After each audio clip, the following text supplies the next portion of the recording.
Hola a todos, vamos a hablar hoy de la estructura general de los vasos sanguíneos, que es la segunda parte del sistema circulatorio, habiendo ya hablado del corazón, que es la bomba, que se encarga de dirigir los trayectos vasculares, el contenido de los vasos sanguíneos, que sabemos que es la sangre. Entonces vamos a hablar hoy de toda esta trama vascular o de estos vasos sanguíneos, que es a través de donde ellos viaja la sangre. Por lo general vamos a saber que existen tres componentes importantes del sistema cardiovascular, hablando específicamente de los vasos sanguíneos. Hablamos entonces de las arterias, de los capilares y de las venas, ¿ok? Recuerden que el corazón también forma parte de este sistema cardiovascular, pero si solamente hablamos del sistema vascular sanguíneo, entonces hablamos de las arterias, de las venas y obviamente de los capilares que se encuentran entre ambos.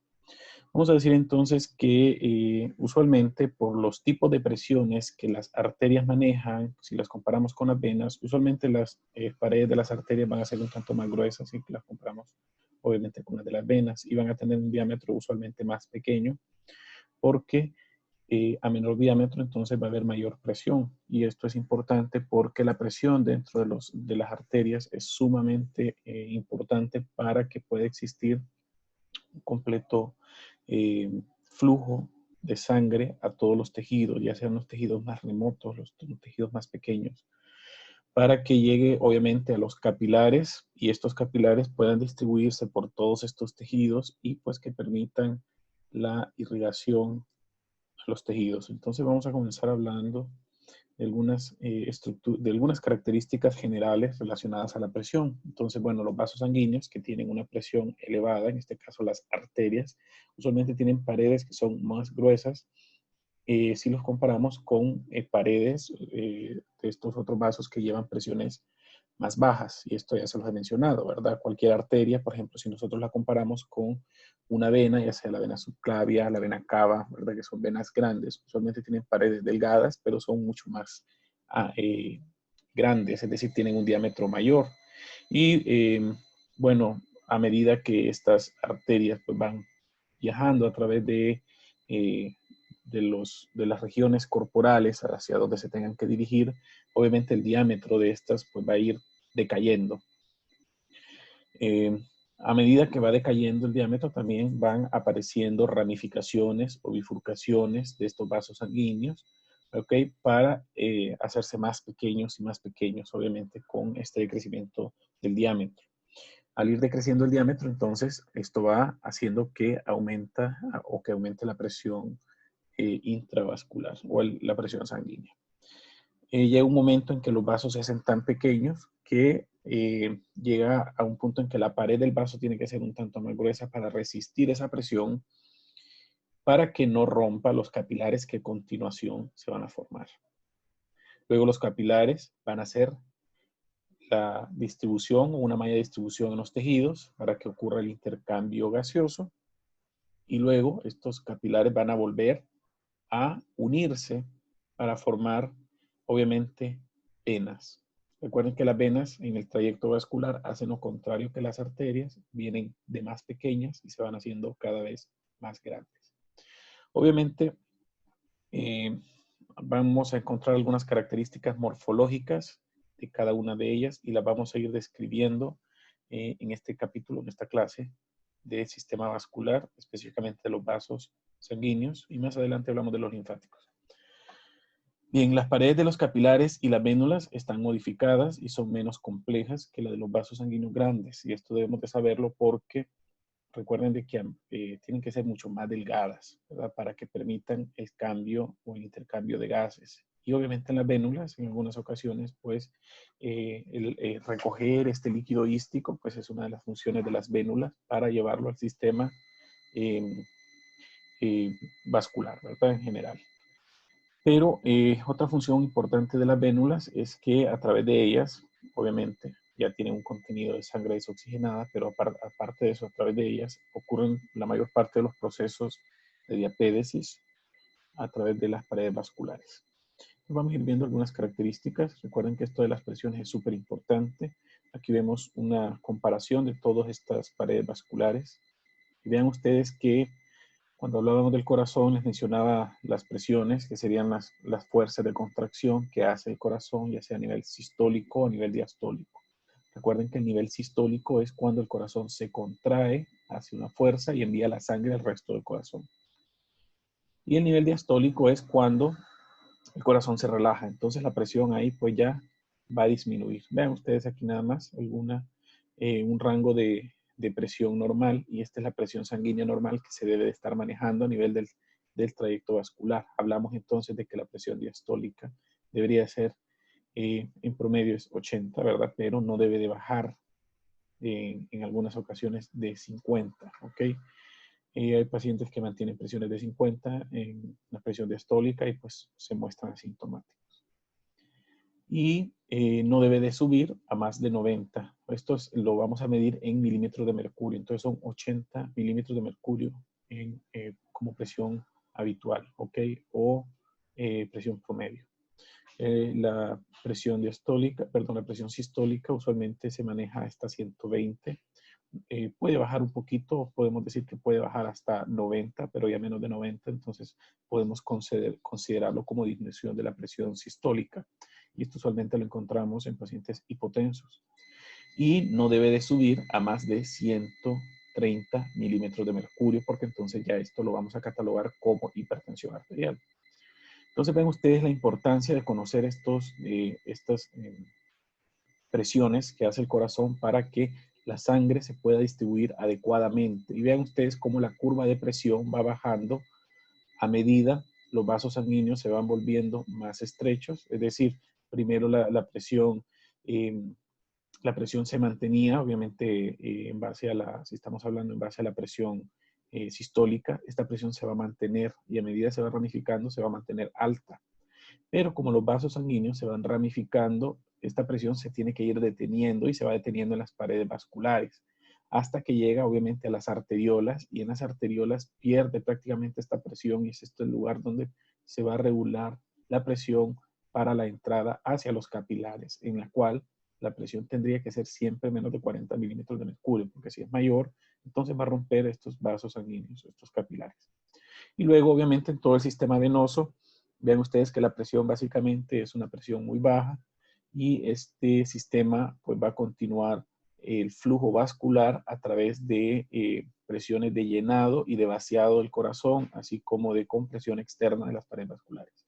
Entonces de esta manera es como la sangre va a regresar nuevamente al corazón y posteriormente va a completar el ciclo cardíaco. Y viendo esto desde el punto de vista fisiológico, ven ustedes, por ejemplo, la aorta es el vaso de mayor tamaño a nivel del cuerpo. Puede llegar a tener 25 milímetros de grosor o de diámetro luminal, ¿sí? Como lo vemos en la imagen. La pared, si lo comparamos con el diámetro, pues es realmente pequeña, pero usualmente tiene un espesor de unos 2 milímetros. Las arterias de distribución o arterias que pues, más que todo de ellas son arterias musculares, vamos a ver que tienen un diámetro usualmente de 4 milímetros y casi siempre van a tener un espesor de pared de 1 milímetro. Y luego tenemos las arteriolas. Vean ustedes que estas arteriolas tienen algo bien interesante, y es que casi siempre que las vemos, aparte de que son muy pequeñas, van a tener usualmente unas 20 micras de diámetro. Y vean ustedes que la mayor parte de este diámetro va a ser constituido por el espesor de la pared.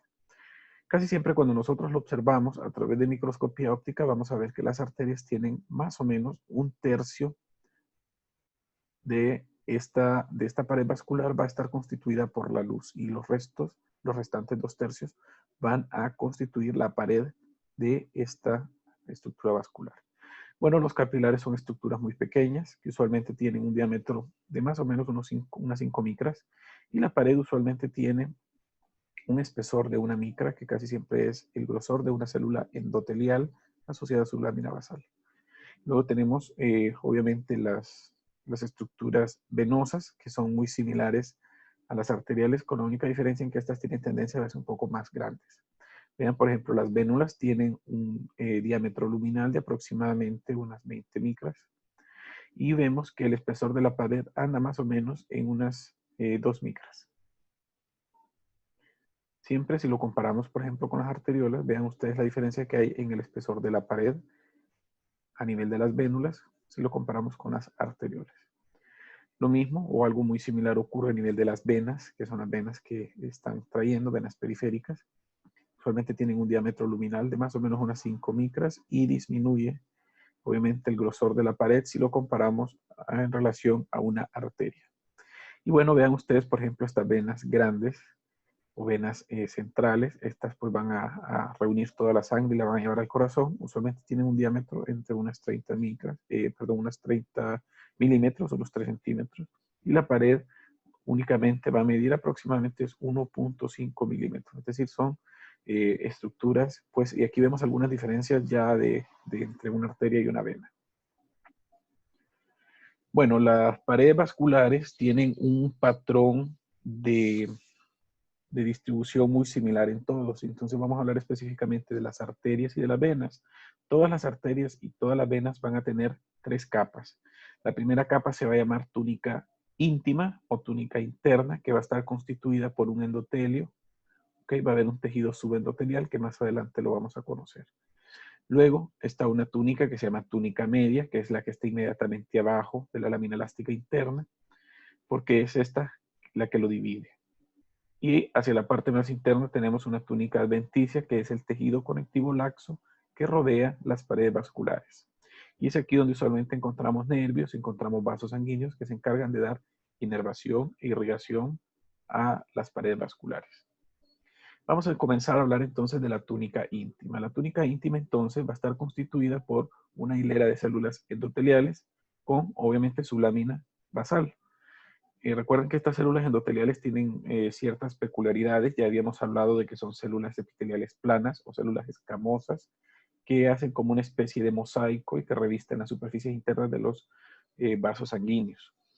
Luego tenemos, bueno, la lámina basal, que es una lámina basal muy similar a la que hemos estudiado, la que estudiamos el primer parcial, que obviamente va a tener todos sus componentes, va a tener una capa muy delgada de tejido conectivo reticular y hacia abajo vamos a encontrar una capa subendotelial que usualmente está constituida por tejido conectivo laxo areolar y en algunas ocasiones vamos a encontrar algunas fibras de músculo liso que se van a entremezclar con los fibroblastos que se encuentran aquí en esta zona. Entonces aquí vemos el tejido endotelial o el endotelio, luego vemos desde acá hasta acá la capa subendotelial y luego vemos el otro componente que es esta lámina que viene acá más o menos siguiendo este trayecto que se llama lámina elástica interna.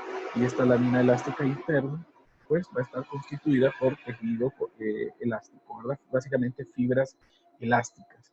Estas fibras elásticas pues van a tener esta distribución. Recuerden de que más o menos tenía esta distribución o este patrón de organización ondulante.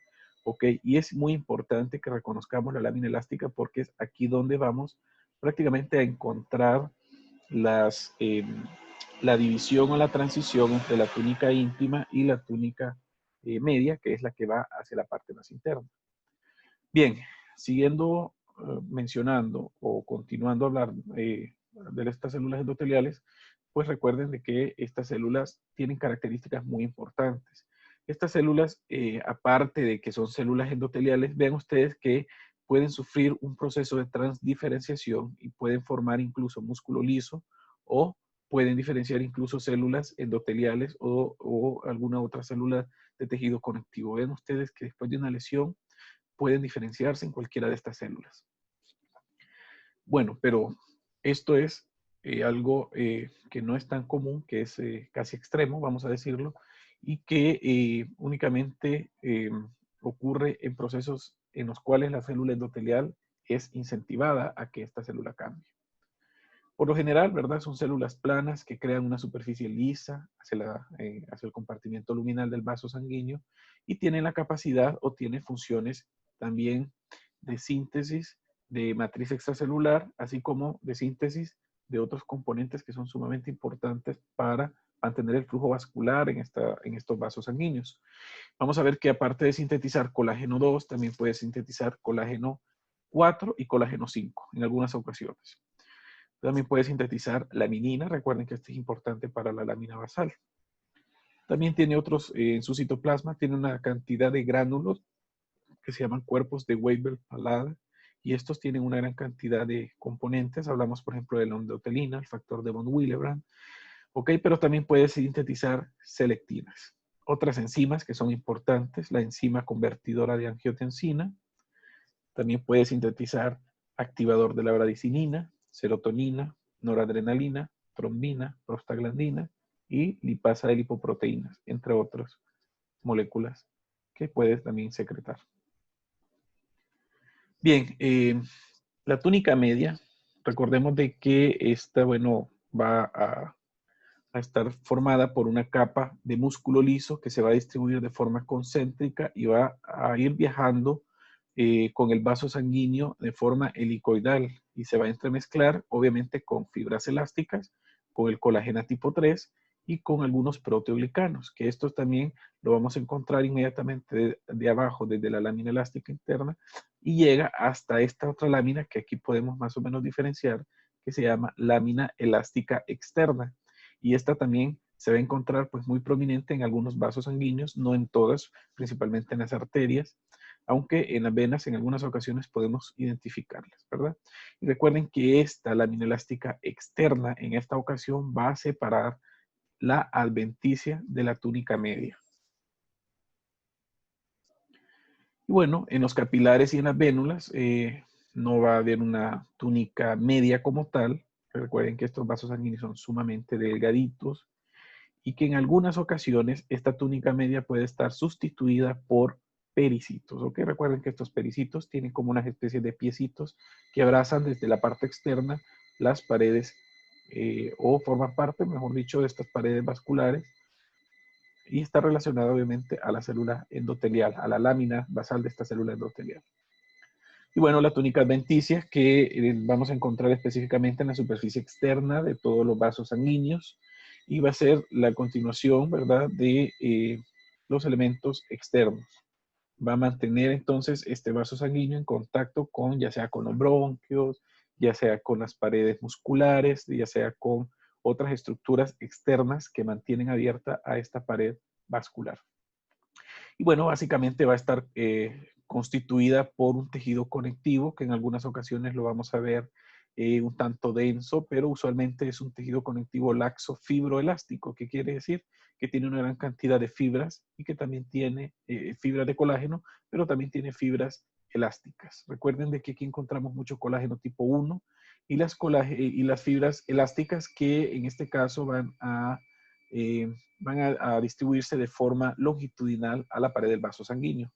Y también va a contener vasa vasorum, nervi vasorum. Ok, estos son otros dos conceptos muy importantes que tienen que recordar. La vasa vasorum es usualmente un vaso sanguíneo de mucho menor tamaño, si lo comparamos con la pared vascular, que va a encargarse de distribuir el oxígeno a la pared vascular, principalmente en los vasos grandes o gruesos. Luego tenemos el nervi vasorum. El nervi vasorum usualmente son fibras, muchas de ellas son del sistema nervioso autónomo, que se distribuyen en la pared vascular para darle las funciones motrices a las túnicas vasculares, principalmente al músculo, ¿verdad? De la túnica media. Y bueno, esto ya lo mencionamos, tiene vasos linfáticos, fibroblastos, colágeno y elastina. Bueno, esta es la estructura general. Aquí vemos una arteria y podemos observar que tiene una túnica, una túnica íntima que está acá. Y esta túnica íntima es el endotelio. Luego tenemos la túnica media y luego tenemos una túnica adventicia que en este caso va a adherirse a la estructura externa del tejido adiposo. La vasa vasorum, recuerden que son vasos pequeños. En algunas ocasiones pueden ser arterias muy, muy pequeñas, pero casi siempre está constituida por capilares que se van a distribuir por la adventicia de los vasos sanguíneos. Principalmente si estamos hablando de un vaso muscular, usualmente son estructuras capilares las que se encuentran hacia la parte externa. La vasa vasorum casi siempre va a ser propia de los vasos sanguíneos de distribución o de mayor tamaño. Entre más gruesa es la pared del vaso sanguíneo, pues va a haber menor difusión a través de esta pared desde la sangre que se encuentra acá, que viene oxigenada, si estamos hablando de las arterias. Entonces va a permitir la difusión hasta ciertas capas de células, pero ya estas de acá pues no tienen irrigación, por lo tanto tienen que llegar oxígeno a través de estas estructuras vasculares.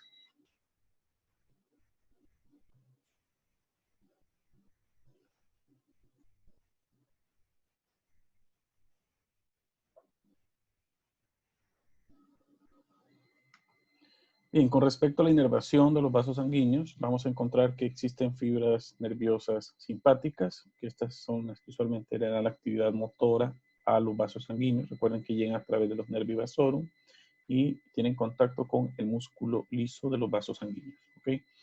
En general, los nervios no penetran a la túnica media, por lo que liberan su contenido, principalmente es la noradrenalina, y viajan por difusión hasta el músculo liso. ¿Okay? Recuerden que este entonces es un tipo de músculo de los músculos lisos que vimos en la clase de músculo liso. ¿Okay? Quiero que hagan esta conexión que solamente tiene contacto con una célula y que estas células posteriormente se van yendo por difusión, ¿verdad? Son de tipo unitario. Y se encargan entonces de el proceso de la vasoconstricción. Cuando hablamos de la vasoconstricción, estamos hablando de que la luz o el diámetro de este vaso sanguíneo pues se va a reducir. Es contrario o es diferente a la vasodilatación, que obviamente en este caso la luz del vaso sanguíneo pues está dilatando. Y bueno, los impulsos van a viajar de fibra en fibra a través de las uniones de intersticio, y esto es para coordinar la contracción de toda la capa muscular, ¿okay? Que toda se contraiga de una sola vez. Bueno, vamos a hablar específicamente ahora de las arterias. Recuerden que estos son los vasos efectores que transportan la sangre desde el corazón hacia los lechos capilares. Y vamos a hablar de que hay dos tipos de arterias, o hay dos arterias principales que surgen de los ventrículos. Del ventrículo derecho ya sabemos que aparece esta que está acá, se llama tronco pulmonar o arteria pulmonar, que posteriormente se va a dividir en izquierda y derecha y van a aparecer todas sus ramas que se van a distribuir hacia los lóbulos pulmonares. Y luego tenemos, en segundo lugar, otra arteria principal, que es la que sale del ventrículo izquierdo, que hace más o menos este trayecto, y luego hace este callado que se llama callado aórtico. Entonces, este se llama aorta. ¿Okay? Recuerden que la aorta es uno de los vasos de mayor diámetro que encontramos a nivel del cuerpo. Y pues tiene un montón de segmentos. Ustedes ya saben que tiene un segmento que va subiendo, que se llama segmento ascendente. El callado, que es justo donde está la curvatura, donde posteriormente baja, que está entonces la aorta descendente, se convierte en aorta torácica hasta que llega al hiato del diafragma y luego de ahí se convierte en aorta abdominal hasta que después se bifurca para formar entonces las arterias ilíacas. Bien, una vez formado entonces, o hablando de estas arterias principales, vamos a dividir a las arterias en tres tipos de arterias, en base a la función y a la composición. Vean ustedes que el primer grupo de arterias se llama arterias elásticas. Las llamamos también arterias de conducción. Las arterias elásticas o arterias de conducción. En segundo lugar tenemos las arterias musculares o arterias de distribución, que se encargan de meterse por todos lados para llevar la sangre a los capilares, ¿verdad? Y por último tenemos las arteriolas, ¿ok? Las arteriolas, que es cuando ya entra a un órgano específico y este se ramifica aún mucho más para llevarla hasta el final, ¿verdad? Que son estos capilares, que es donde nos interesa que llegue la sangre oxigenada. Entonces, hablando ahorita de las arterias elásticas o arterias de conducción, algunos ejemplos son obviamente la aorta, las arterias carótidas, las arterias ilíacas primitivas o comunes, el tronco pulmonar. Y estas vamos a ir viendo algunas similitudes, siempre nosotros comparando los tres componentes de los vasos sanguíneos, ¿verdad? De la estructura general de los vasos sanguíneos. Bueno, la túnica íntima es muy similar a la que ya vimos anteriormente. En este caso va a haber siempre el endotelio, el tejido conectivo subyacente con una lámina elástica interna. Ok, esta lámina elástica interna no llama tanto la atención como la de las arterias musculares, que sí es muy, muy prominente. La túnica media, aquí sí vamos a encontrar una gran cantidad de láminas de elastina y esto es lo que le va a dar el nombre, ¿verdad? O las propiedades, incluso las características macroscópicas, que si nosotros vemos cortes de estos vasos sanguíneos, las paredes se van a ver amarillas, porque tiene una gran cantidad de elastina, ¿ok? Y estas láminas elásticas usualmente son fenestradas, quiere decir de que forman espacios entre entre la disposición de todos estos segmentos o estos haces de proteínas para formar estas membranas fenestradas que se van a alternar con células de músculo liso, ¿ok? Que también se encuentran en la túnica media. Obviamente recuerden que el músculo liso es un componente que siempre tiene que estar en todas estas arterias de mayor y menor calibre. Y bueno, hacia la parte externa también tenemos la lámina elástica externa, y pues aquí es donde se interrumpe la gran cantidad de fibras elásticas que encontramos en la arteria elástica. Y por último tenemos la túnica adventicia, que casi siempre es delgada y va a estar compuesta por un tejido conectivo fibroelástico que usualmente es laxo, obviamente con fibroblastos, ¿verdad? Con todos los componentes del tejido conectivo laxo, y vamos a encontrar abundante vasa vasorum. Aquí vemos más o menos un corte, aquí vemos cómo viene el endotelio. Desde aquí hasta aquí es la túnica media. Vean ustedes que es una túnica pues muy amplia en estas arterias elásticas. Y por último tenemos acá una adventicia. Y si hacemos tinciones con tinciones argénticas, pues obviamente vamos a resaltar las fibras elásticas a nivel de la pared vascular, ¿verdad? Aquí podemos identificar entonces pues la gran cantidad de estas fibras elásticas con diferentes tipos de tinciones para tinciones elásticas. Recuerden que hay 3 tipos y esto pues lo dijimos en el primer parcial. Respecto a las arterias musculares, pues estas son ramas casi siempre de los vasos sanguíneos, ¿ok? Son los vasos que surgen de la aorta, a excepción de los troncos mayores que ya hemos mencionado, como por ejemplo los que van hacia el cuello o los que van hacia miembros inferiores, ¿ok? Esos pues ya son arterias elásticas, ¿verdad? Así como por ejemplo las carótidas o las ilíacas son arterias elásticas. El resto pues entonces van a ser arterias musculares que van a aparecer de casi siempre de ramificaciones. Por ejemplo, ¿cuáles les puedo mencionar? Las arterias intercostales, ¿verdad? Son ramas directas de la aorta. Y bueno, vamos a ver que estas pues tienen un poco más de músculo liso, y si comparamos el músculo liso con la elastina, obviamente van a tener más músculo liso que elastina. La elastina pues va a ser menos prominente. Lo que sí va a ser muy, muy prominente en las arterias musculares es la túnica íntima. Y recuerden que en la túnica íntima encontramos la lámina elástica interna, que en este caso va a ser más evidente, más notoria, y es aquí prácticamente donde se va a concentrar la mayor cantidad de fibras elásticas de estas arterias musculares. El resto de la túnica íntima pues va a ser similar a las características de los vasos o las estructuras generales de los vasos sanguíneos. Bueno, la túnica media pues puede llegar a contarse hasta 40 capas de músculo liso. Esta es una capa muy, muy prominente y prácticamente ella es la que se encarga de darle el mayor espesor, así como las arterias elásticas. Y pues aquí vamos a localizar, ¿verdad? Que esta túnica pues puede tener también la lámina elástica externa, pero no va a ser tan prominente como la lámina elástica interna. Bueno, en cuanto a las túnicas adventicias, en la túnica adventicia pues es muy similar a la de las arterias elásticas. Siempre va a encontrar tejido conectivo laxo, fibroelástico, y en este caso va a haber una vasa vasorum, pero no va a ser tan abundante como en las arterias elásticas, debido a que estos vasos sanguíneos pues tienen paredes, vamos a decirlo así, de que suplen, o mejor dicho, no son tan gruesas, y que a través de difusión puede llegar mayor cantidad de oxígeno a las células. Y aquí vemos el corte histológico de una arteria muscular. Vean ustedes que aquí viene la túnica íntima, y aquí está la lámina elástica interna, que es muy prominente.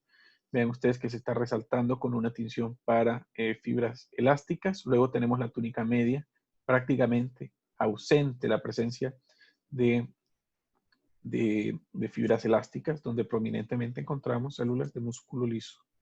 Y luego tenemos la lámina elástica externa, que es un tanto irregular, no es tan densa y tan gruesa como la lámina elástica interna. Y obviamente tenemos la adventicia hacia la periferia.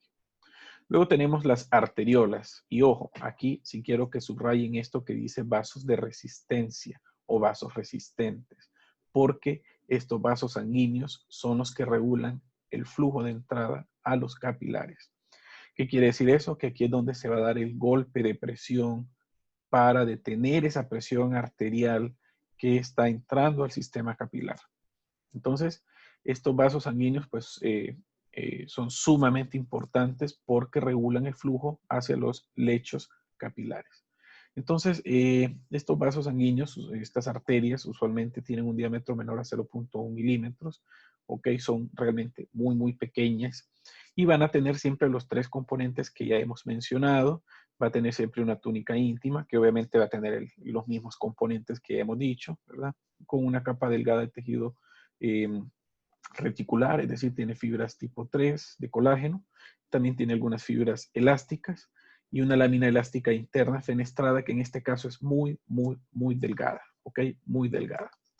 Luego tenemos una túnica media que casi siempre va a estar compuesta por una hasta 3 capas de células de músculo liso, ¿verdad? Esto no es una regla, ¿ok? Pero sí, lo usual es que hayan hasta 3 capas de células de músculo liso que van a encontrarse de manera circundante, ¿verdad? Hacia afuera de las células endoteliales, ¿verdad? Y va a carecer de lámina elástica externa y también esto lo van a subrayar. Y por último, la túnica adventicia, que es una lámina adventicia, tejido conectivo fibroelástico, que va a contener básicamente colágeno y algunos fibroblastos, que obviamente no va a ser tan prominente. Recuerden que a este nivel ya no es necesario que exista una vasa basal. Aquí vemos, esta es una arteriola. Aquí vemos las células endoteliales. Realmente el tejido subendotelial, que es esto que se mira un poquito más claro acá, que es donde está la disposición de la lámina elástica interna, muy, muy delgada, muy fenestrada, muy irregular, podríamos decirlo. Luego tenemos esta que viene hasta acá, más o menos este grosor de la pared, que es un músculo liso, la túnica media. Y por último, la adventicia, que casi siempre se va a entremezclar con el tejido conectivo en el cual se encuentra sumergida. Esto es una vénula que es muy, muy diferente a lo que vamos a ver más adelante. Aquí vemos esta. Esta es una arteriola. Vean ustedes los vasos, las células endoteliales. Vean ustedes que aquí vemos 1, 2, 3, 4 capas de músculo, ¿verdad? Por eso les decía que lo de las capas no es una regla, pero sí lo podemos identificar. Y aquí vemos, y hay algo bien interesante que también quiero que observen y que esto les ayuda mucho a ustedes al laboratorio, para que cuando observen que el diámetro total del vaso sanguíneo es más o menos desde acá hasta acá, y esto representaría X. Entonces, vean ahora el diámetro de la luz del vaso sanguíneo. Y casi siempre en estas arteriolas, el diámetro de la luz va a representar nada más 1/3 del grosor total de las arteriolas. Y esta es una característica que ayuda mucho al momento de la práctica para estudiarla. Ahora bien, eso es lo primero que tenemos que ver, pero también tienen que buscar el número de capas de células de músculo, porque si ya vemos que tiene 8 o 9 capas, esto obviamente no es una arteriola, ¿verdad? Sino que es una arteria muscular. Bueno, las arterias tienen algunas estructuras sensoriales que están asociadas a ellas y que son sumamente importantes porque ayudan a regular el proceso de vasoconstricción y de vasodilatación. Y estas estructuras sensoriales las vamos a conocer como el seno carotidio, el cuerpo carotidio y los cuerpos aórticos. Entonces vamos a hablar así rápidamente de estas estructuras y qué funciones tienen desde el punto de vista histológico y fisiológico.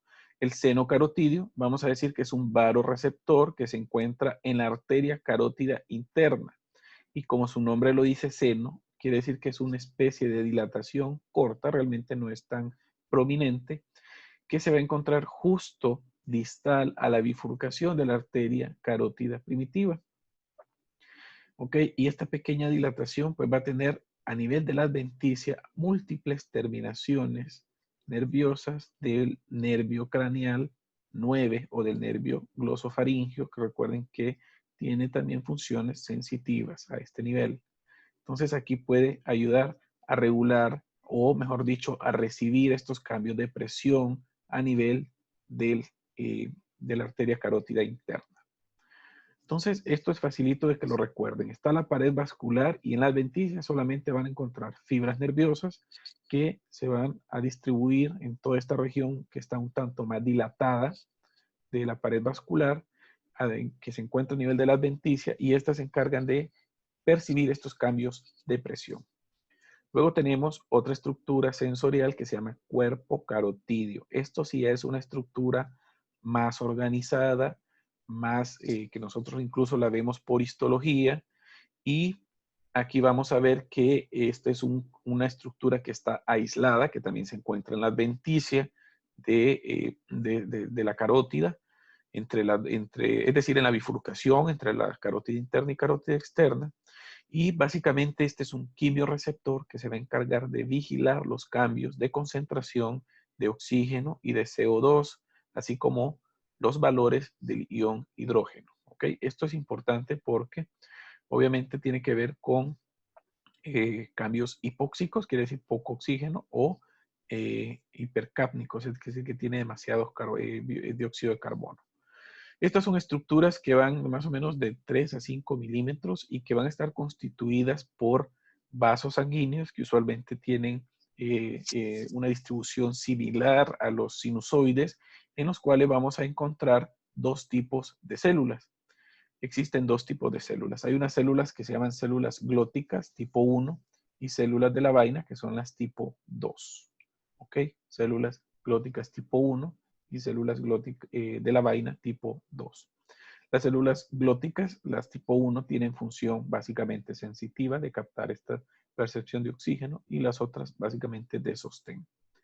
Los cuerpos aórticos pues son muy similares a los cuerpos carotídeos y esto únicamente lo vamos a encontrar en el callado aórtico y bueno, desde el punto de vista histológico pues son muy similares a los cuerpos carotídeos. Y ahora bien, esto es lo que vamos a ver. Aquí vemos esta estructura, más o menos una estructura globular que no es encapsulada, pero sí se encuentra metida al tejido conectivo. Vean ustedes que también recibe inervación a través del glosofaringio. Aquí estas células glóticas pues pueden detectar estos cambios de oxígeno, ¿verdad? O de CO2 y por eso obviamente son quimiorreceptores, ¿ok? Y bueno, en base a estos quimiorreceptores también puede haber respuestas vasculares que tienen que ver con la inervación, en algunos casos motora, que van a permitir la dilatación o la relajación de los vasos sanguíneos dependiendo las necesidades de oxígeno, ¿verdad? Y esto también a este nivel, vamos a decir de que se genera una serie de cambios en el comportamiento respiratorio del individuo para mejorar la oxigenación en caso de que el oxígeno esté bajo. Y aquí está lo que vemos desde el punto de vista histológico. Las células principales, que son las glóticas, que son las que directamente se encuentran en contacto con las fibras nerviosas autónomas de glosofaringio. Vemos el capilar aquí, que usualmente es un sinusoide que permite la salida del componente del plasma, así como la detección de los cambios de oxígeno. Y por último, las células de sostén, que son las tipo 2, que dijimos que eran células envainadas, que prácticamente ayudan a soportar a las estructuras del cuerpo carotídeo. Bueno, hasta aquí entonces hemos hablado de las arterias y ahora vamos a hablar de los capilares. Los capilares surgen de las porciones terminales de las arteriolas, cuando estas ya se han ramificado, ¿ok? Y estas, vean ustedes que forman estas redes grandes que permiten anastomosarse entre ellas y forman lo que conocemos con el nombre de red capilar o lecho capilar. Que esto obviamente lo vamos a encontrar entre el sistema arterial y entre el sistema venoso. Desde el punto de vista microscópico y vamos a decir ultraestructural, los capilares tienen 3 tipos de capilares o van a ser constituidos por 3 tipos de estructuras capilares. Las primeras se llaman capilares continuos, como los que mirábamos en el músculo o como los que mirábamos en el timo. Los otros son los capilares fenestrados, ¿ok? Los capilares fenestrados como los que observábamos allá en los plexos coroideos. Y los capilares sinusoidales o discontinuos como los que observábamos en el vaso. ¿Ok? Esto a manera de introducción, hay muchas más localizaciones que ustedes deben de saber y de reconocer para su conocimiento y para que ustedes puedan contestar su examen. En general, los capilares van a estar constituidos por una sola capa de células endoteliales, que estas células endoteliales, ustedes ya saben que son células escamosas que van a formar una especie de enrollamiento de revestimiento interno, que desde el punto de vista estructural, pues van a tener una gran cantidad de bimentina y de gina, ¿verdad? Y bueno, estas células van a estar unidas entre sí a través de fascias ocluyentes, que recuerden las uniones herméticas o las zónulas ocluyentes. unidas a través de ocludinas y de claudinas. Y aparte de eso podemos encontrar desmosomas. Hacia abajo encontramos la lámina basal de la célula endotelial, muy similar a las que hemos visto, formadas por laminina en relación al colágeno tipo 3. Y luego tenemos los pericitos. ¿Okay? Recuerden que estos pericitos van a encontrarse hacia la periferia formando estas especies de bracitos que van a rodear o que van a abrazar parcialmente la pared vascular. Entonces aquí ambas células van a compartir la membrana basal. Vean ustedes que así como los pericitos van a compartir una membrana basal, las células endoteliales también lo van a hacer, ¿verdad? A través de todas estas estructuras. Y bueno, aquí lo vemos desde el punto de vista histológico. Vemos aquí la célula endotelial. Acá tenemos otra célula endotelial. Y aquí tenemos una lámina basal, que es esta que vemos acá, que también nos rodea de forma circunferencial. Y luego acá tenemos esta otra célula que puede corresponder a un pericito. Así se ven los pericitos desde la parte externa, es decir, desde el tejido conectivo. Lo vemos de esta forma, así abrazan los capilares. No crean que eran tan irregulares y que habían áreas que se encontraban tan desnudas. Realmente se encuentran desnudas de los núcleos, pero realmente las prolongaciones se encuentran abrazando por prácticamente toda la superficie externa de los capilares. Recuerden que esta es una micrografía de una microscopía electrónica de barrido o de escaneo. Desde el punto de vista histológico es imposible reconocer si los capilares son fenestrados, continuos o sinusoidales. Sí podemos definirlo a través del órgano que estamos viendo. Por ejemplo, es muy obvio que si estamos viendo un corte histológico de hígado y que veamos capilares, entonces vamos a decir, esto entonces son sinusoides, ¿ok? O vasos sanguíneos sinusoidales o capilares sinusoidales. Es cuestión de conocimiento y de entendimiento. Vean ustedes entonces cómo este capilar se ramifica, forma toda esta red o esta ramificación. Obviamente aquí vemos los vasos sanguíneos, las células sanguíneas, y aquí vemos únicamente las células endoteliales que están revistiendo estos trayectos vasculares. Entonces, bueno, esta es la clasificación de los capilares y la vamos a ir estudiando poco a poco. Vamos a hablar ahorita de los capilares continuos. Los capilares continuos se caracterizan porque tienen únicamente una célula endotelial y esta célula endotelial va a estar adherida a otra célula endotelial a través de uniones oclusivas y van a compartir desmosomas y a través de ellas se puede dar los procesos de transitosis vascular. ¿Qué es la transitosis vascular? Es similar al proceso de pinocitosis, con la diferencia de que la pared del vaso sanguíneo está siendo utilizada por este transporte, por estas vesículas, aquí lo vemos un poco más de cerca, en el cual de la luz o del lumen del capilar se están formando estas vesículas pinocíticas, pero estas no son para fagocitosis ni para, obviamente, metabolismo de las células, sino que posteriormente son liberadas a través de exocitosis, ¿verdad? Entonces, este proceso es el proceso de transitosis. Muchas proteínas, incluso algunas moléculas, pueden pasar a través de este proceso. Y luego tenemos que también pueden haber procesos propios de pinocitosis, ¿verdad? Esto lo podemos encontrar directamente desde la matriz extracelular o desde el tejido, o desde, perdón, del lumen del vaso sanguíneo para ser metabolizado por la célula endotelial. Entonces, bueno, estos son mecanismos de transporte.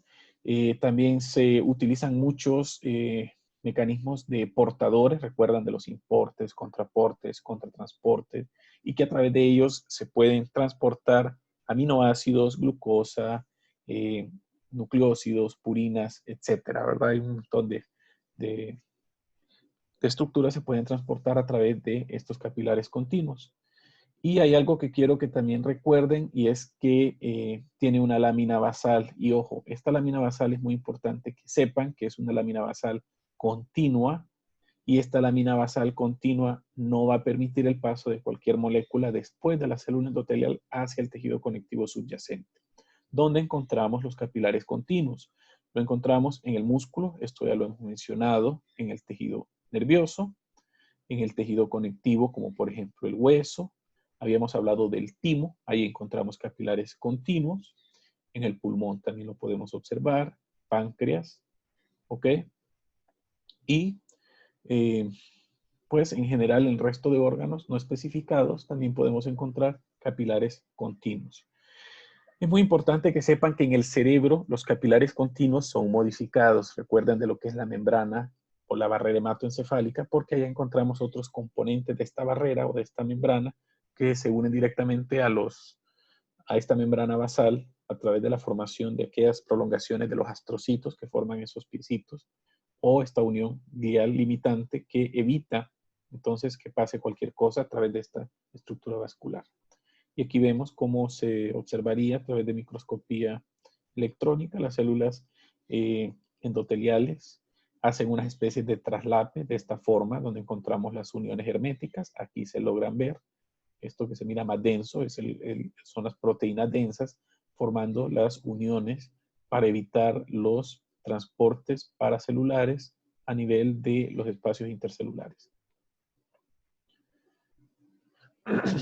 Y bueno, la membrana basal que iría hacia acá a la parte externa, que hay que recordar que es una membrana continua y que en este caso, si nosotros nos acercáramos, aquí observaríamos los componentes de esta membrana basal. Bien, sigamos hablando de los capilares y vamos a hablar ahora de los capilares fenestrados. Los capilares fenestrados se caracterizan porque el citoplasma de estas células endoteliales no es completamente regular y forma unos espacios entre este citoplasma que reciben el nombre de fenestras. Las fenestras representan unos poros que permiten el paso de ciertas moléculas, ¿ok? Y estos poros usualmente van a tener un diámetro más o menos variable que puede llegar a ser entre 10 a 100 nanómetros. Es decir, las moléculas que miden más de 100 nanómetros, pues obviamente no pueden atravesar estos poros. En algunas ocasiones, y mejor dicho, casi siempre, estos poros van a estar ocupados por una especie de fibrillas que son glucocálix, proteínas de la superficie, que forman una especie de diafragma a este nivel y que permiten, como quien dice, el paso filtrado de ciertas moléculas. Ahora quiero que vean que la lámina basal de estas células es completa, es decir, es continua, similar a las células, similar a los capilares continuos, ¿verdad? Y entonces esto, ¿verdad? Le da cierta selectividad al paso de estas moléculas y es bien importante que lo recuerden, ¿verdad? Recuerden que aquí puede pasar agua, sodio, ¿no? Casi siempre son moléculas muy pequeñas. Bueno, ¿dónde encontramos estos capilares fenestrados? Casi siempre lo vamos a encontrar en órganos de tipo endocrino. ¿Por qué son importantes en los órganos endocrinos? Porque casi siempre permiten el paso, obviamente, de metabolitos que son importantes para la célula, así como de las hormonas que ya han sido producidas. En los plexos coroideos, recuerden que lo encontrábamos y que era muy, muy importante para el proceso de la formación del líquido cefalorraquídeo. También lo podemos encontrar en los procesos ciliares del ojo, obviamente en los islotes de Langerhans del páncreas.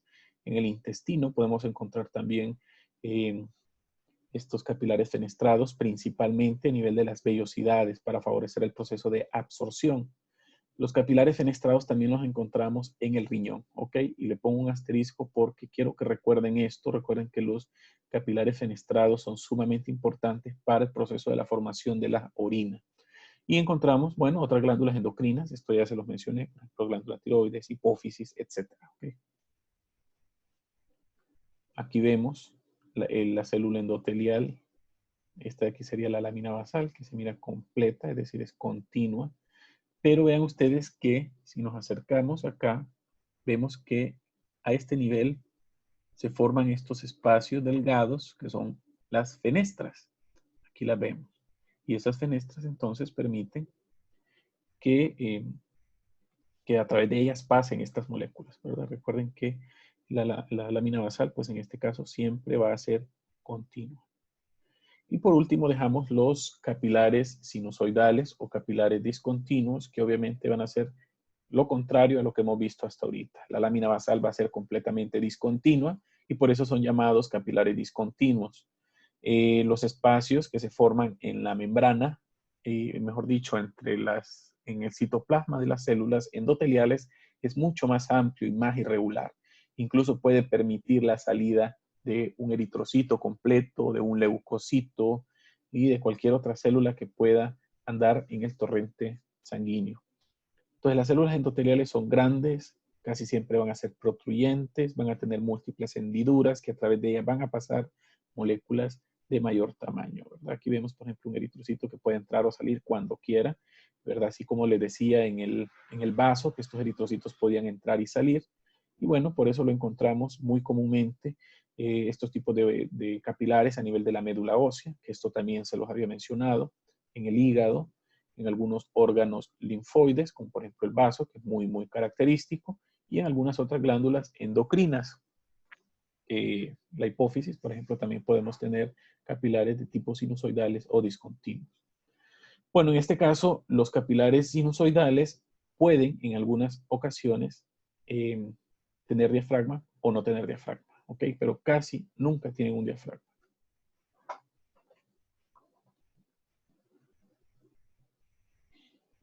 Y aquí lo vemos muy claro.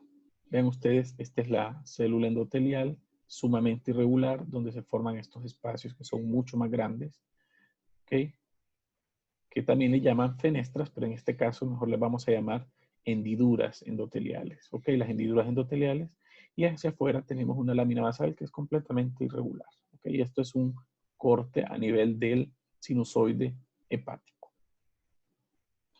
Bueno, la regulación del flujo sanguíneo en el lecho capilar es regulado por tres estructuras que son sumamente importantes, que también ayudan a regular los cambios de presión intracapilar, porque el aumento de la presión adentro de un vaso sanguíneo, en este caso del lecho capilar, puede hacer que estos capilares se rompan. Vean ustedes que la pared de estos vasos realmente es una pared muy, muy delgada, y al haber presión alta, entonces se van a romper y van a causar hemorragias intersticiales. Y bueno, esto, por ejemplo, esto ocurre en algunas ocasiones en los ojos, por ejemplo, cuando se rompen capilares en la esclerótica subconjuntivales, entonces se miran rojo, ¿verdad? Eso quiere decir que hubo una pérdida de la regulación del flujo sanguíneo en el lecho capilar. Y en este caso vamos a ver que hay tres estructuras importantes que se encargan de la regulación de este flujo sanguíneo en el lecho capilar. El primero, y me voy a conducir ahorita a hablar de los glomos. Los glomos, estos son unos órganos muy pequeños, muy, muy pequeños, que predominantemente lo encontramos en las manos, a nivel de las yemas digitales y las uñas. Y estas son unas estructuras redondeadas, muy, muy pequeñas, que reciben una arteriola, ¿ok? Y que van a tener carencia, obviamente, de lámina elástica y van a adquirir una gran cantidad de capas de células de músculo liso que lo van a enrollar, ¿ok? Y esto lo que hace es que hasta cierto punto contrae ese segmento de ese vaso sanguíneo y obviamente detiene la presión con la que viene la sangre desde esta arteriola que está entrando a esta estructura. Y entonces, al detener esta presión, luego de esta estructura glómica vienen el sistema capilar. Entonces, de esta manera encontramos a los glomos que preferiblemente se encuentran en la piel, ¿verdad? En la piel de las yemas unguiales o mejor dicho, yemas digitales o en las uñas, ¿verdad? En los lechos unguiales. Pero también se pueden encontrar en otras regiones de la piel que pues no están vamos a decirlo así, que no es tan común encontrarlos, pero también se pueden identificar, por ejemplo, en la piel del área coxígea, en la piel del cuero cabelludo, etcétera, ¿verdad? Hay muchas regiones. Bueno, las otras dos estructuras sí están o sí tienen una distribución más generalizada, es decir, se encuentran más que todo en el resto de los órganos, no como los glomos, que sí eran más específicos de la piel.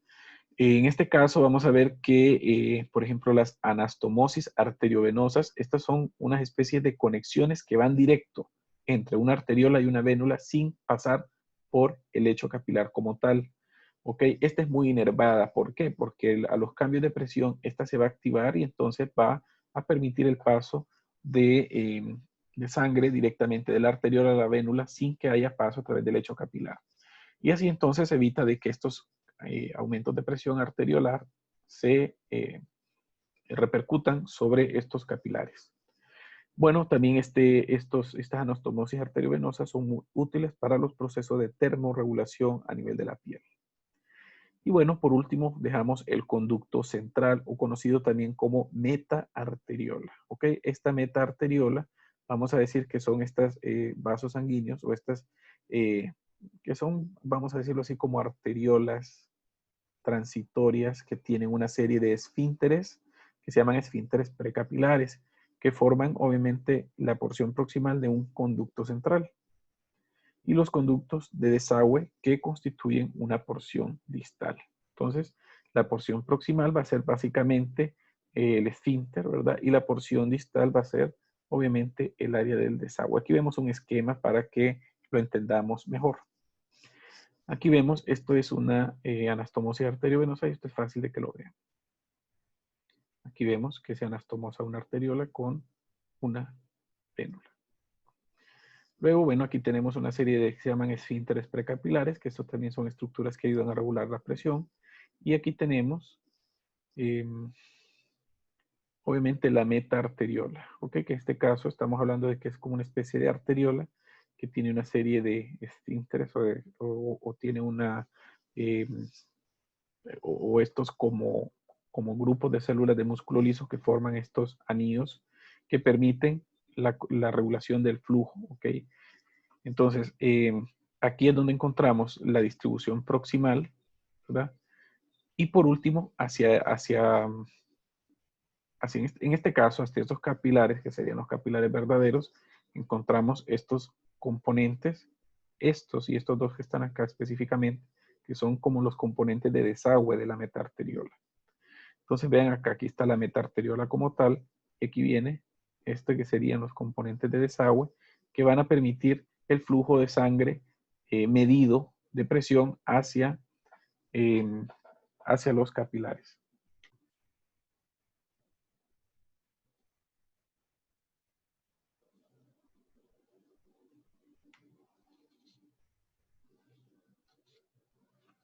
Y bueno, esto nada más para representar la metaarteriola, como viene la metaarteriola acá a formar estos canales de desagüe.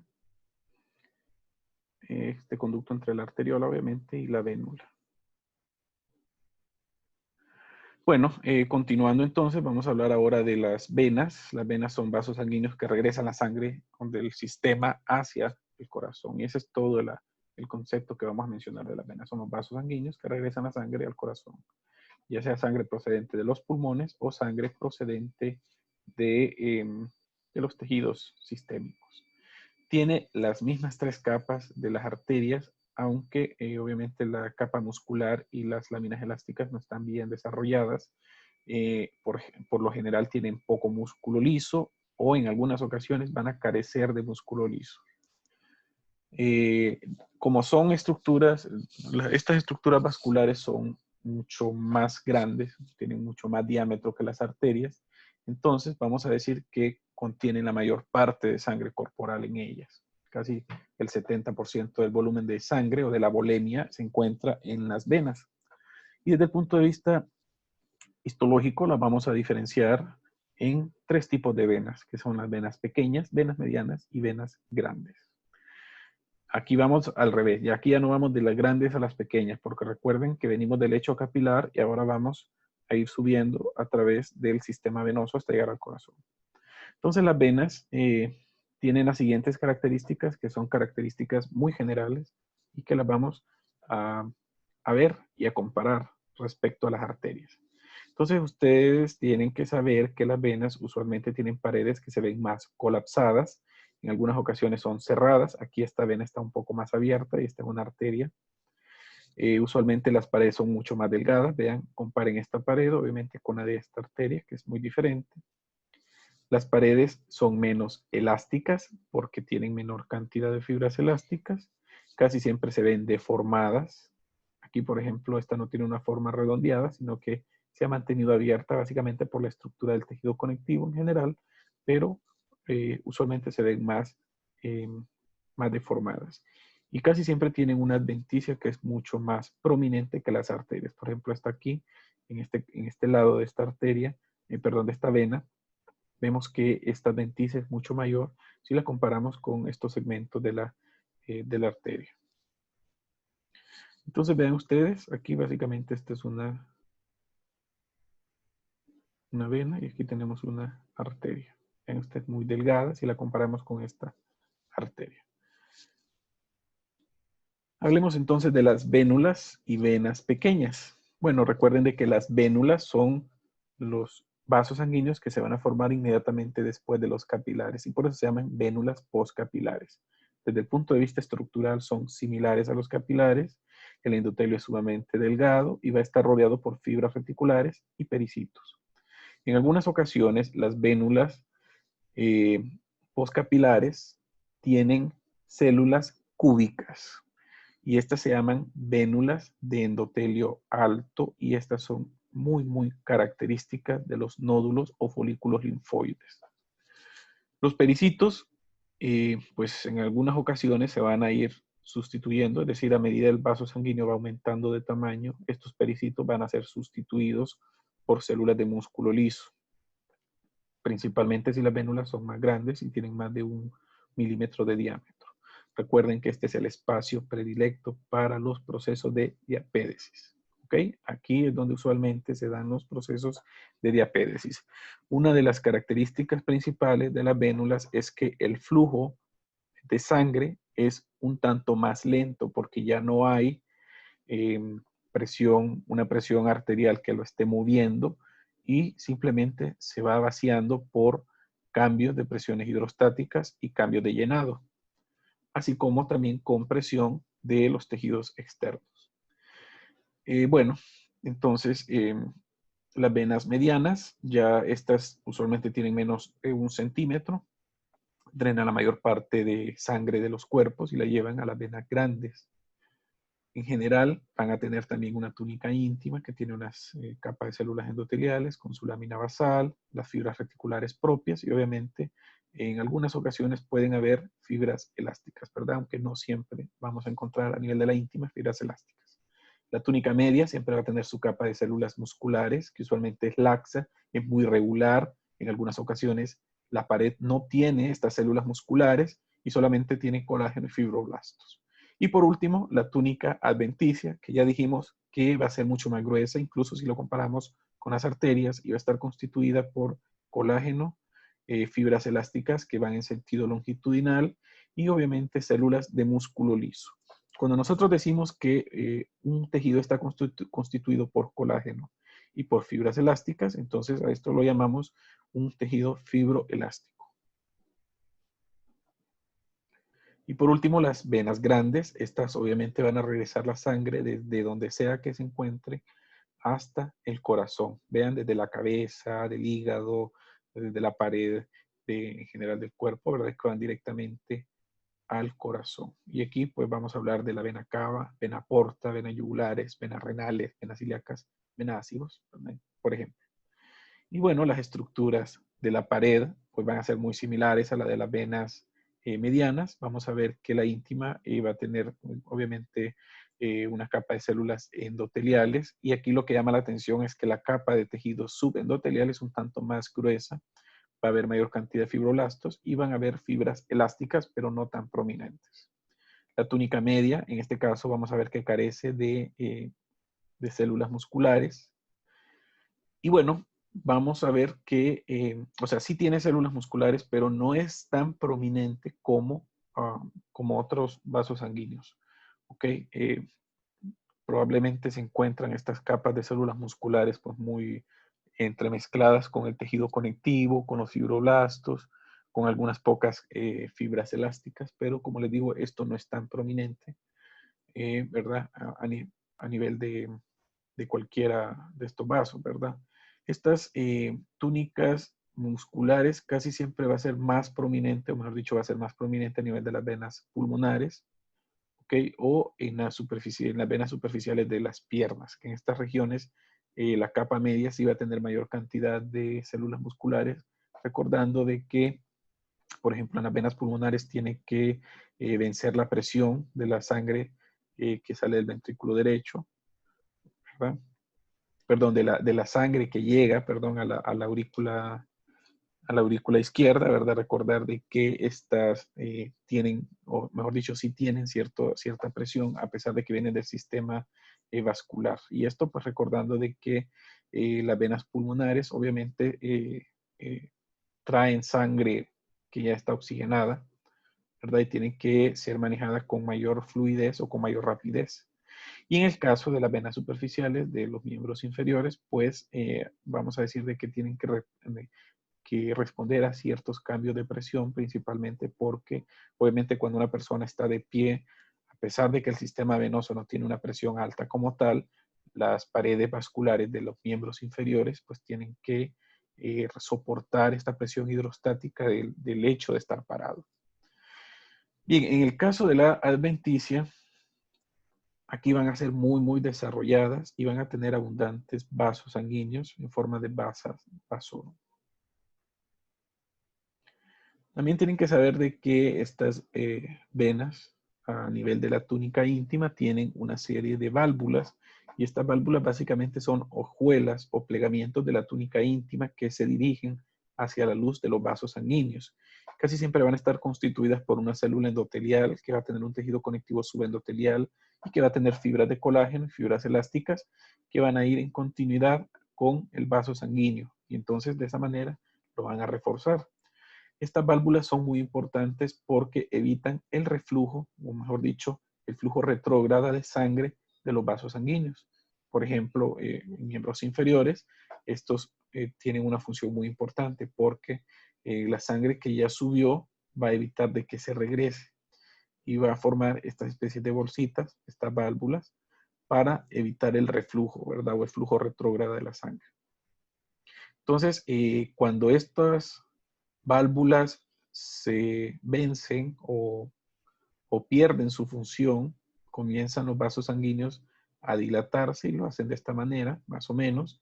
Entonces vean ustedes de que cuando se dilatan y hay demasiada presión adentro de estas venas, es cuando comienzan a formarse las varicosidades, la insuficiencia venosa crónica de miembros inferiores o de las extremidades, principalmente en aquellas mujeres añosas, ¿verdad? Incluso mujeres jóvenes, ya se comienza a ver este cambio a nivel de los vasos sanguíneos, principalmente el de miembros inferiores. Y aquí nuevamente vemos cómo se ve una vénula y cómo se ve una arteria. Aquí vemos, esta probablemente sea una arteriola. Y si esta es una arteriola, vean ustedes que aquí vemos la diferencia entre ambas, ¿verdad? Esta es una arteriola y la arteriola central que encontramos en el vaso, a nivel de la pulpa blanca. Bueno, con esto terminamos el sistema sanguíneo, el sistema vascular sanguíneo, y ahora quiero hablarles rápidamente del sistema vascular linfático. El sistema vascular linfático va a estar constituido básicamente por los vasos linfáticos que van a ayudar a remover el exceso de líquido ístico que cuando entra a los vasos se convierte en linfa. El linfa entonces es este trasudado, es este líquido que entra a los vasos linfáticos procedente del intersticio general de todos los tejidos, principalmente de los tejidos conectivos. Entonces vean ustedes cómo se distribuyen estos vasos en todo el cuerpo y obviamente los van a llevar a estos conductos principales, conducto torácico principal, aquí tenemos la cisterna de Kilo y todo esto al final va a venir a drenar al sistema venoso.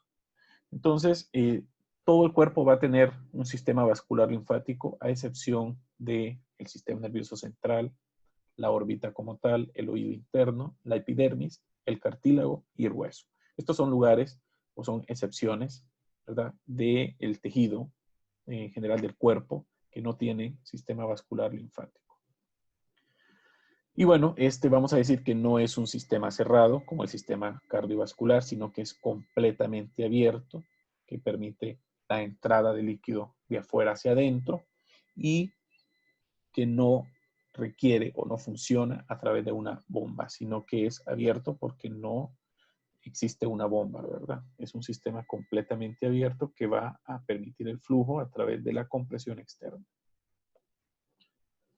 El sistema vascular es esto, ¿verdad? Son vasos sanguíneos, son vasos linfáticos que van a estar rodeados por células endoteliales que entre ellos van a formar estos compartimientos o estas hendiduras que van a permitir el flujo del exceso de líquido ístico. y donde también pueden transportarse algunas células, principalmente linfocitos, aunque también pueden transportarse otros tipos de células, como por ejemplo macrófagos, en algunas ocasiones neutrófilos, principalmente si hay procesos inflamatorios activos. Entonces, ¿cuáles son los componentes del sistema vascular linfático? Ya hablamos de los vasos linfáticos, los ganglios linfáticos, el conducto linfático y posteriormente esto llega al sistema venoso que va a drenar directamente a la vena yugular interna y a la subclavia. Y vemos entonces que estos vasos linfáticos están constituidos por estructuras similares a los capilares y que los vamos a reconocer y los vamos a diferenciar de los capilares porque la luz de estas estructuras linfáticas, aquí lo vemos muy claramente, va a estar llena de un material rosado que se mira un tanto granular o se puede ver denso o homogéneo, dependiendo del grosor del corte. Y característicamente no va a tener eritrocitos, ¿ok? No va a tener eritrocitos. Estas células endoteliales muchas veces forman prolongaciones que separan los vasos linfáticos a través de unas válvulas muy similares a las que formaban las vénulas, ¿verdad? Las venas pequeñas o las venas medianas. Entonces van a formar unas especies de separaciones entre una válvula y otra que reciben el nombre de linfangiones. ¿Okay? Los linfangiones entonces son estas separaciones que encontramos en el capilar linfático. Pueden en algunas ocasiones los vasos linfáticos adquirir una capa de células de músculo liso, principalmente si forman conductos linfáticos precolectores o conductos linfáticos colectores que llevan este líquido, ¿verdad? Este linfa hacia los ganglios linfáticos, por ejemplo. Aquí vemos la estructura de un linfático, vemos la pared de la célula endotelial, vemos hacia la parte interna todo esto de acá que son los componentes de una pseudolámina basal en la cual directamente el tejido conectivo va a estar expuesto a la lámina, mejor dicho, a la membrana basal de la célula endotelial. Y esta célula endotelial va a tener estas especies de hendiduras que van a permitir el flujo de líquido hacia la luz del capilar linfático. Lo único que llama la atención es que existen algunos filamentos de anclaje y estos filamentos de anclaje van a unir a las células endoteliales al tejido conectivo circundante y de esta manera se va a evitar el colapso de la luz de estas estructuras, ¿verdad? Vean ustedes que al mover líquido también puede mover electrolitos, puede mover proteínas, ¿okay? Y esto lo va a llevar posteriormente al sistema vascular venoso. Aquí vemos cómo se forman los linfangiones. Y obviamente los linfangiones, estas válvulas van a emitir el flujo retrógrado, ¿verdad?, de linfa en estas estructuras vasculares. Aquí vemos algunos linfáticos y vemos algunas válvulas que también impiden, obviamente, el reflujo o el flujo retrógrado. Y aquí es para que recordemos. Esta es una vena, una arteria y aquí tenemos un vaso linfático. Aquí vemos una válvula, se mira muy bonita, formada también, dijimos, por estas células endoteliales. Los conductos linfáticos van a estar constituidos por endotelio, varias capas de fibras elásticas, colágeno. Y va a tener una adventicia que tiene células de músculo liso, puede tener colágeno en diferentes orientaciones, pero casi siempre son colágeno en sentido longitudinal y que se va a mezclar con el tejido conectivo que lo rodea o el tejido conectivo circundante. Pueden haber en algunas ocasiones vasos sanguíneos similares a la vasa vasorum que irrigan las paredes de los conductos linfáticos. Bueno, con esto terminamos el contenido del sistema circulatorio. Espero que hayan entendido bien.